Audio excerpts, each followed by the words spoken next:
ইতিহাসের পাতায় এমন কিছু জাতির কথা আমরা জানতে পারি যারা ছিল মানে অবিশ্বাস্য রকমের শক্তিশালী আর দক্ষ। যেমন ধরুন সামুদ জাতির কথা। এরা শক্ত পাহাড় খোদাই করে সুরম্য অট্টালিকা বানানোর মতো আশ্চর্য ক্ষমতা রাখত।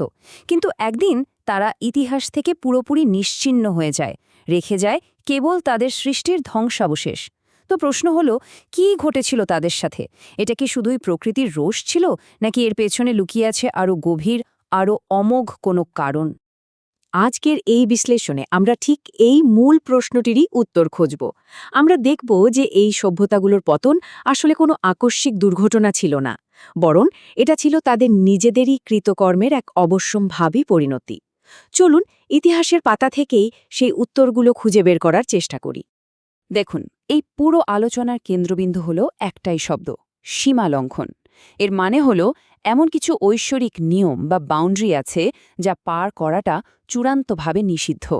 যখন কোনো জাতি ঔদ্ধত্য আর অহংকারের বশে সেই অলঙ্ঘনীয় সীমা পার করে ফেলে, ঠিক তখনই তাদের ওপর নেমে আসে চূড়ান্ত পরিণতি। তো আমাদের প্রথম উদাহরণ হল আরবের উত্তর পশ্চিমাঞ্চলের হিজর নামক এক জায়গায় বসবাসকারী সামুদ জাতি। সৃষ্টিকর্তা তাদের এমন সব ক্ষমতা দিয়েছিলেন যা ছিল আমাদের কল্পনারও বাইরে।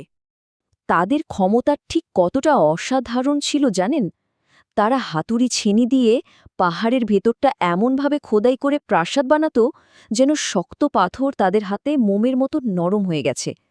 পাহাড়ের ভেতরে বানানো সুরক্ষিত দুর্গ আর অঢেল ধন সম্পদ দেখে তারা ভাবতে শুরু করেছিল যে তারা অমর, কোনো শক্তিই তাদের ধ্বংস করতে পারবে না।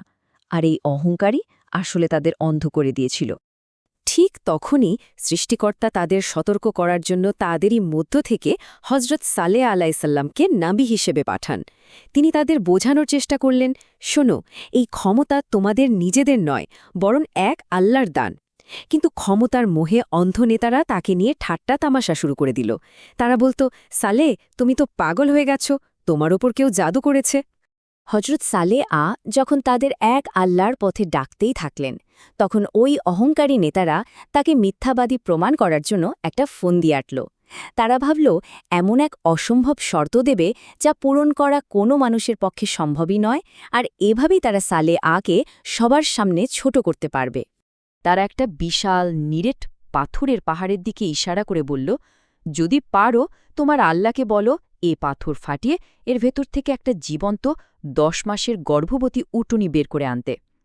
তাদের দাবিটা ছিল খুবই সুনির্দিষ্ট, কারণ তারা 100% নিশ্চিত ছিল যে এটা করা একেবারে অসম্ভব একটা কাজ। কিন্তু এরপর যা ঘটল তা ছিল সত্যিই অবিশ্বাস্য। হজরত সালেহ আল্লাহর কাছে দোয়া করার সাথে সাথে হাজার হাজার মানুষের চোখের সামনে সেই অসম্ভব ঘটনাটা সত্যি সত্যি ঘটল। পাহাড়টা প্রচণ্ড শব্দে কেঁপে উঠল, তারপর মাঝখান থেকে ফেটে গেল, আর ভেতর থেকে বেরিয়ে এলো ঠিক যেমনটি তারা চেয়েছিল, একটা বিশাল গর্ভবতী উটনি, যা বেরিয়ে এসে একটা বাচ্চা জন্ম দিল। সাধারণ কিছু মানুষ এই অলৌকিক ঘটনা দেখে সাথে সাথেই ঈমান আনল, কিন্তু সমাজের ওই অহংকারী নেতারা, যাদের মন ছিল হিংসায় ভরা, তারা বলল, আরে এটা তো একটা শক্তিশালী জাদু ছাড়া আর কিছুই না। মানে সত্য সূর্যের মতো স্পষ্ট হওয়ার পরেও তারা সেটা মানতে অস্বীকার করল। তারা তাদের সীমা অতিক্রম করার পথে আরও এক ধাপ এগিয়ে গেল। এই অলৌকিক উটনিটা আসার সাথে সাথে তাদের জন্য একটা নতুন পরীক্ষাও শুরু হলো। সৃষ্টিকর্তা তাদের জন্য একটা বিশেষ নিয়ম ঠিক করে দিলেন, যা তাদের ভাগ্য চিরদিনের জন্য নির্ধারণ করে দেবে। সেই এলাকায় পানির জন্য ছিল মাত্র একটাই ঝর্ণা।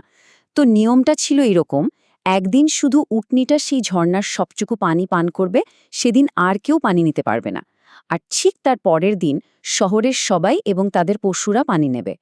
কিন্তু এর বিনিময়ে এক অলৌকিক ব্যবস্থাও করা হয়েছিল। যেদিন উটনিটা পানি খেত, সেদিন সন্ধ্যায় সে এত দুধ দিত যে শহরের সমস্ত মানুষ তৃপ্তি সহকারে পান করার পরেও তার শেষ হতো না।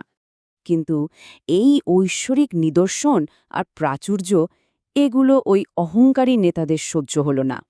তাদের মনে হতে থাকল এই উটুনিটা আসলে তাদের অহংকারের ওপর এক চপেটাঘাত, তাদের পরাজয়ের প্রতীক। হিংসার আগুনে জ্বলে তারা গোপনে তাকে হত্যা করার এক ভয়ঙ্কর পরিকল্পনা শুরু করল। আর শহরের 9 জন কুখ্যাত দুষ্কৃতিকারী এই ষড়যন্ত্রের নেতৃত্ব দিল। এরপর তারা সেই চূড়ান্ত সীমালঙ্ঘনটা করে বসল। কুদার বিন সালিফ নামের এক নিষ্ঠুর লোক প্রথমে উটনিটার পায়ে তীর ছুঁড়ে তাকে মাটিতে ফেলে দেয়। এরপর বিশাল প্রাণীটা যন্ত্রণায় ছটপট করতে থাকলে বাকিরা মিলে তাকে নির্মমভাবে হত্যা করে।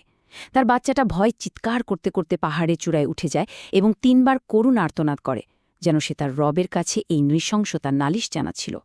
উটনিটিকে হত্যা করার পর অহংকারী নেতারা হজরত সালেহ আহকে ব্যঙ্গ করে বলতে লাগল, কই তোমার আজাব, যদি পারো তো নিয়ে এসো। ঠিক তখনই তিনি আল্লাহর পক্ষ থেকে তাদের চূড়ান্ত সতর্ক বার্তা শোনালেন, যা ছিল এক ভয়ঙ্কর ভবিষ্যদ্বাণী। হজরত সালেহ বললেন, তোমাদের হাতে আর মাত্র 3 দিন সময় আছে। এই কদিন যা পারো ভোগ করে নাও। এরপর আল্লাহর প্রতিশ্রুতি সত্য হয়ে তোমাদের সামনে হাজির হবে, যা কখনো মিথ্যা হয় না। এরপর শুরু হলো সেই ভয়ঙ্কর কাউন্টডাউন। প্রথম দিন তাদের সবার মুখ ভয়ে ফ্যাকাশে হলুদ হয়ে গেল। দ্বিতীয় দিন আতঙ্কে তাদের চেহারা টকটকে লাল হয়ে উঠল। আর তৃতীয় দিনে তাদের মুখগুলো কয়লার মতো মিশমিশে কালো হয়ে গেল। তাদের ঔদ্ধত্য তখন চরম ভয়ে পরিণত হয়েছে, কিন্তু ফিরে আসার আর কোনো পথই খোলা ছিল না। চতুর্থ দিনের ভোরে সেই চূড়ান্ত মুহূর্ত এসে গেল, যখন সীমা লঙ্ঘনকারীরা ভাবছিল হয়তো তারা বেঁচে গেছে। ঠিক তখনই আকাশ ও মাটি থেকে একযোগে নেমে এলো সেই প্রতিশ্রুত শাস্তি। সৃষ্টিকর্তার শাস্তি যখন এলো, তখন তা ছিল কল্পনারও বাইরে। মাত্র একটি ঘটনায় সব শেষ হয়ে গেল।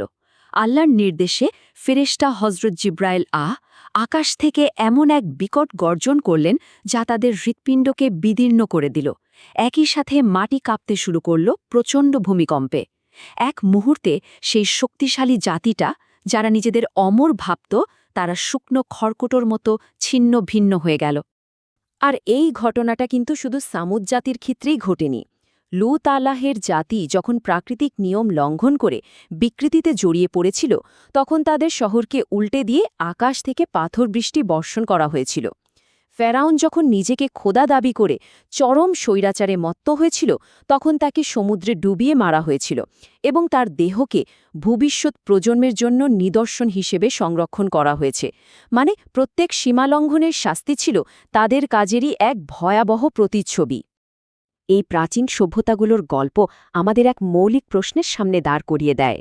তারা তাদের সীমা লঙ্ঘন করেছিল এবং তার ফলভোগ করেছিল। আচ্ছা, আজকের দিনে আমাদের জীবনে, আমাদের সমাজে, ক্ষমতার ব্যবহারে আমরা কি আমাদের সীমাগুলোর সম্পর্কে সচেতন? এই প্রশ্নটির উত্তর খোঁজার দায়িত্ব আমাদের প্রত্যেকের।